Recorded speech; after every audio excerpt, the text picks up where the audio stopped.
Segundo duelo de la fecha número 10. Bajo autorización. Ya se juega ahí fútbol. Hay alegría. Bienvenidos al tren de las emociones. Estamos en vivo por las pantallas de Tigo Sports. Preparados para ver acción de primer nivel en la intermedia. Eso no vamos a negar cómo viene la mano. Y aquí gol.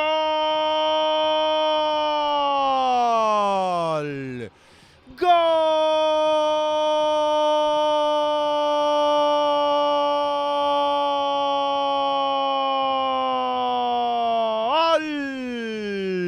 De Guaraní de Fran, Antonio Vareiro al anticipo, de afuera para adentro. Pedro González cargó desde la izquierda en zona de avanzada ofensiva, atropellando el punto penal. Buen cabezazo, saludando al arquero, para abajo, pica y se mete.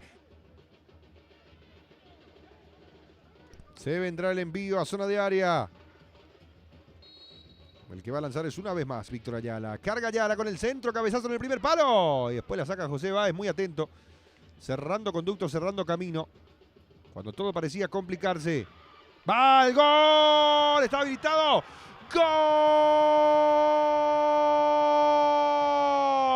¡Gol! ¡Gol!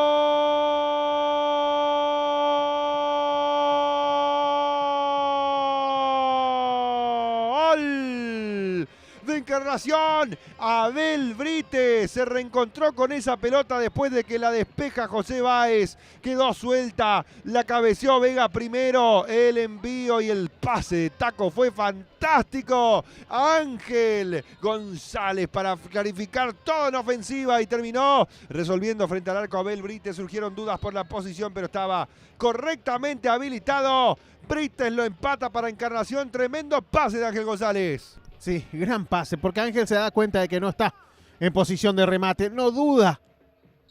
La levanta Moras el final, no queda lugar para más, han empatado en el Villa Alegre. Encarnación y Guaraní de Fran por 1-1. Se le niega el triunfo a Guaraní de Fran una vez más y Encarnación seguirá en la parte baja en conclusión, Diego. Sí, señor. No le sirve de mucho a los dos, lo veníamos hablando. No hubo vencedores ni vencidos en este compromiso.